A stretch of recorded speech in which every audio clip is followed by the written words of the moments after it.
Alors, voilà, il y a Monsieur Jean Massiha, vous êtes expert en économie, bonsoir. Bonsoir. Alors, dans le cadre des réunions de la Banque mondiale, comment évaluez-vous l'impact des conflits internationaux sur l'économie mondiale?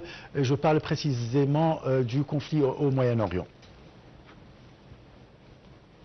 Écoutez, l'impact est évidemment extrêmement variable des pays. Vous avez des pays comme l'hémisphère nord, singulièrement l'Europe occidentale, qui est extrêmement dépendante des hydrocarbures parce qu'elle n'a pas mis en place des politiques pour sortir de cette dépendance ces dernières années. Et donc, ces pays-là se prennent en pleine figure le choc pétrolier. C'est le cas de la France, c'est le cas de l'Allemagne. D'ailleurs, les conséquences sont aggravées par le fait que précédemment, il y a eu la guerre en Russie qui a également privé ces pays européens du gaz et du pétrole russe.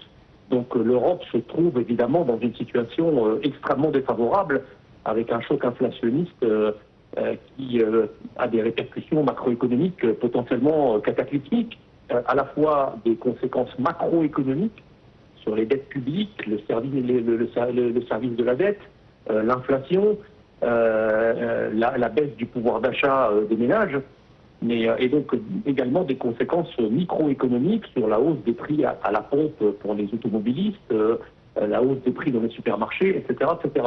Et vous avez un autre groupe de pays, les États-Unis par exemple, ou même des pays du Proche et du Moyen-Orient, et j'inclus dans ces pays l'Égypte, qui effectivement ont soit des gisements pétroliers, gaziers, soit qui ont développé des politiques pour sortir de la dépendance au pétrole du Moyen-Orient. Je pense notamment aux États-Unis avec la politique du développement du gaz de schiste qui, comment dirais-je, arrache en quelque sorte les États-Unis à la dépendance des cours du pétrole en provenance du Moyen-Orient et transitant par le détroit d'Ormuz. L'Égypte a également des gisements pétroliers, des gisements gaziers, notamment dans le Sinaï.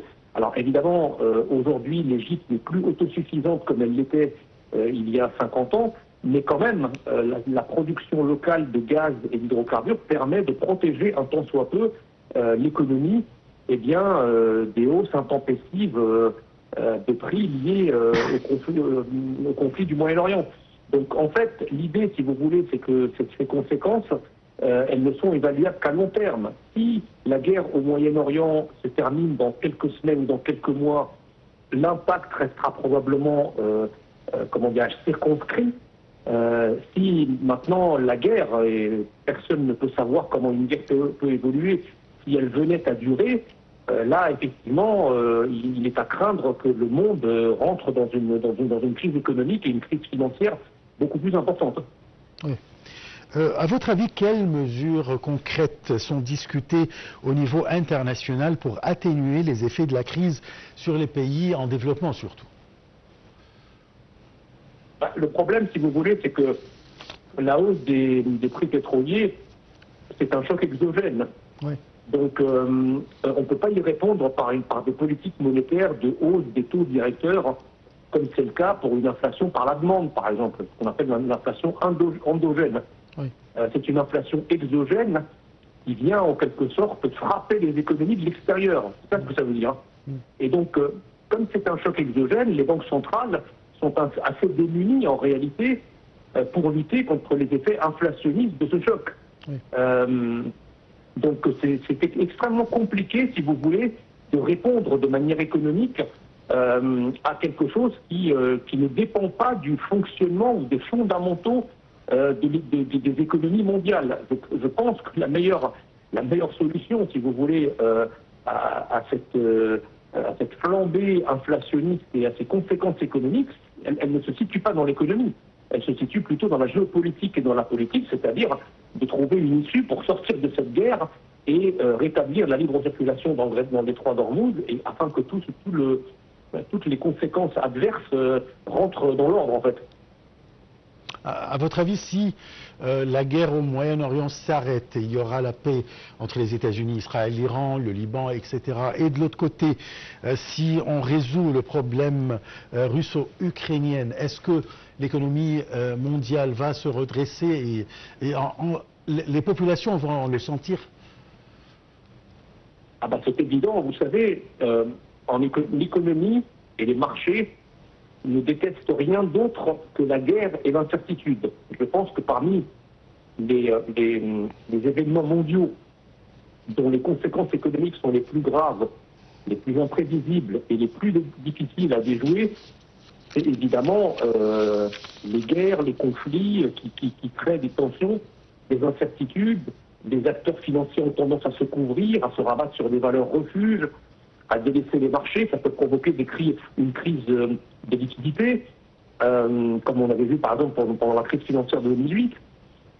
Donc c'est vrai que, évidemment, si l'horizon se dégage et le ciel des relations internationales devient libre de tout danger, de tout nuage conflictuel, il est bien évident que la situation économique s'améliorera, et s'améliorera d'autant plus au Moyen-Orient si on arrive à trouver enfin une solution globale entre l'Iran, Israël, les autres pays qui ne sont pas dans les accords d'Abraham. Si le Moyen-Orient se pacifie, là évidemment l'économie à la fois régionale du Moyen-Orient, mais aussi l'économie mondiale entrera dans une phase de croissance probablement exceptionnelle. Oui. Je remercie beaucoup Monsieur Jean Massiha. Jean Massiha, je rappelle que vous êtes expert en économie. Vous avez parlé des répercussions de la guerre du Proche-Orient, mais aussi de la guerre russo-ukrainienne, avec le problème de l'énergie, les chaînes d'approvisionnement, ce qui résulte vraiment des problèmes économiques pour pratiquement tout le monde, à part quelques pays qui en profitent, mais enfin tout le globe souffre de ces guerres. On a parlé aussi du refus jusqu'à présent. Peut-être il y aura des changements d'avis durant la journée ou bien durant cette nuit concernant les réunions entre les États-Unis et l'Iran au Pakistan. Jusqu'à présent, l'Iran dit que voilà, on ne va pas assister puisque les demandes américaines ne sont pas logiques pour les responsables iraniens. On a parlé aussi de la catastrophe à Gaza avec beaucoup de blessés, mais aussi les aides présentées ou offertes par l'État égyptien pour les blessés palestiniens. Rappelons que le Croissant Rouge égyptien a transféré ou bien a accueilli quelques dizaines de Palestiniens, de blessés, de patients palestiniens avec leurs accompagnants ou accompagnateurs qui sont venus en Égypte pour trouver le traitement dans les hôpitaux égyptiens avec tout ce qui concerne les soins médicaux. C'est la fin de notre émission de direct. Merci de l'avoir suivi. Très très bonne soirée. Au revoir.